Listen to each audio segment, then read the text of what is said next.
안녕하세요. 신현진 세무사입니다. 이번 시간은 비영리법인 및 공익법인의 세무 가이드에 대해서 강의를 준비해 봤는데요.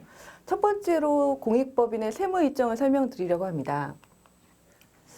제가 공익법인을 하면서 질문을 가장 많이 받는 것 중에 하나가 수익사업이 없는 경우에 세무일정은 뭐고, 수익사업이 있는 경우에 세무일정은 뭐고, 수익사업이 없는데 이자 소득만 있다면 법인세 신고를 어떻게 해야 되는지 이거에 대한 질문을 받는데요.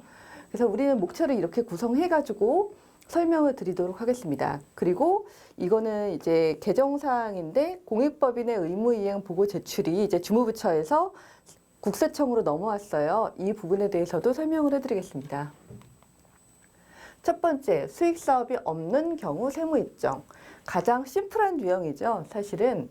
그래서 먼저 심플하게 수익사업이 없다면 딱 공익법인에 대한 보고만, 의무만 다 하면 됩니다. 그래서 1월과 7월 세금계산서 합계표, 남들은 부가가치세 신고를 할 때 우리는 세금계산서 합계표를 제출해야 되는데 이걸 왜 제출해야 되냐면은 매입이 발생하잖아요. 매출은 없지만 매입이 있기 때문에 우리가 이런 세금계산서를 받았다, 이거를 제출해야 합니다.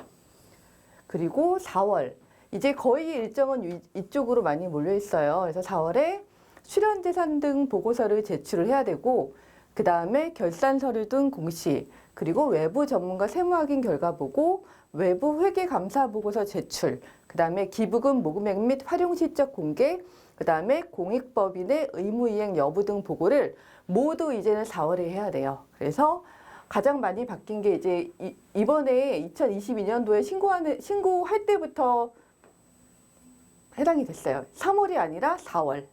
그쵸? 그리고 이것도 3월이 아니라 4월.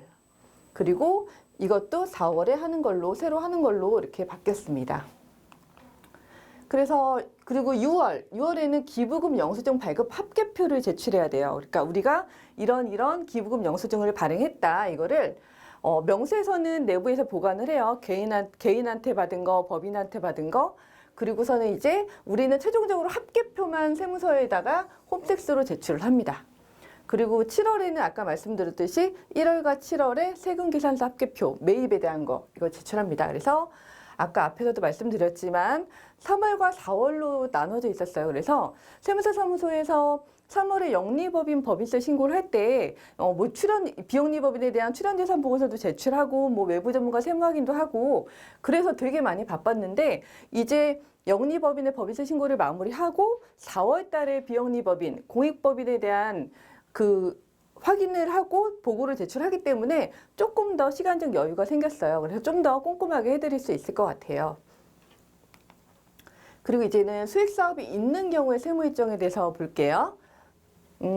요즘에는 수익사업이 있는 비영리법인, 공익법인도 많이 생기고 있어요. 그래서 대표적으로 장학재단 같은 경우는 임대업을 많이 하시고, 그 다음에 도소매업 업종, 제조업종 이런 게 주로 있더라고요. 그래서 만약에 부가세 신고 대상인, 그러니까 수익사업을 하는데 부가세 신고 대상인 그런 비영리법인, 공익법인은 부가가치세법에 따라 1월과 7월에 부가세 확정 신고를 하고 4월과 10월에 법인이니까 예정 신고를 해야 돼요. 근데 우리 소규모 법인 부가세 예정고지 제도가 생겼잖아요.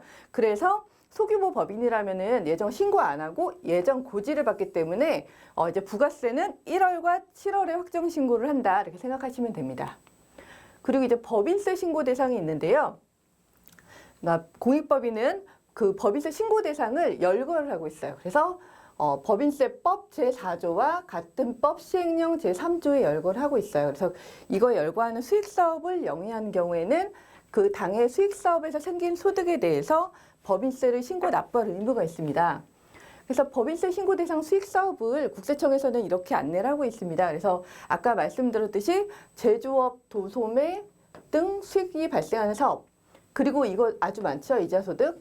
아무 다른 수익사업이 없더라도 이자소득은 대부분 있으시더라고요. 그리고 이런 부동산에 관한 권리, 기타 자산 양도 수입 이런 게 있고, 그 다음에 이것도 간혹 발생해요. 유명 자산의 처분 수입, 그리고 배당소득, 채권 등 매매, 이거는 좀 소수 발생을 하고요. 그래서 우리는 주로 요거랑 요거를 많이 접하게 될 거예요. 그래서 수익사업에 있는 경우 세무 일정을 정리를 해봤더니 12월 말 법인을 가정을 한다면 그렇다면 1월에 부가가치세 확정신고 25일까지 해야 되고 그 다음에 7월에 부가가치세 확정신고 25일까지 해야 되고 그 다음에 3월에 법인세 신고해야 되고 법인세 신고를 했으면 또 뭘 해야 되느냐?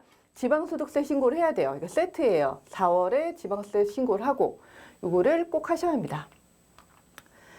세 번째로는 이거는 정말 많은 질문이 들어오는 내용인데요. 공익법인, 비영리법인 해보지 않은 분들은 이거에 대해서 잘 모르고 계시더라고요. 근데 공익법인은 이자소득에 대한 법인세 신고 특례가 있어요. 그래서 어떤 내용이냐면은 과세표준 신고 특례.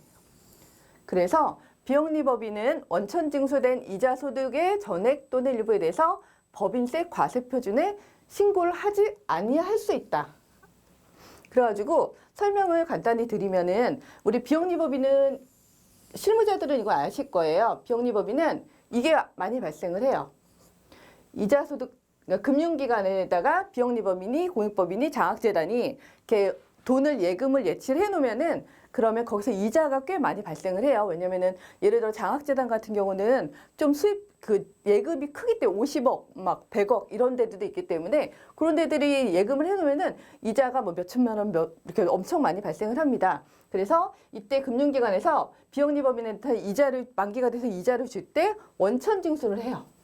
그래서 지급을 해요. 그래서 우리 이 비영리법인은 원천징수한 걸 이제 환급을 받는데 만약에 신고 방법이 이미 선택이에요. 그래서 원칙은 법인세 신고를 납부를 해서 환급을 받거나 아니면은 특례는 원천세 분리과세로 종결. 이게 왜 있냐면은 이자가 꽤 많이 발생을 해서 환급을 받고 싶다. 그러면은 이 법인세를 신고를 납부를 해야 돼요. 그래서 우리 환급해 주세요. 이렇게 신고를 해야 되는데 대신에 법인세 신고를 해야 되기 때문에 좀 번거로워요. 근데 특례 우리 이자 별로 없고 이자 뭐 해봤자 뭐 1,000원, 5,000원. 10,000원, 20,000원 막 이래서 우리 법인세 신고 안 하고 이걸 끝내고 싶어. 그러면은 이 특례를 선택해가지고 이때 원천징수 된 걸로 끝나는 거. 그러니까 우리는 법인세 신고 관련해서 아무것도 할 게 없다. 이자소득만 있다면 이거입니다.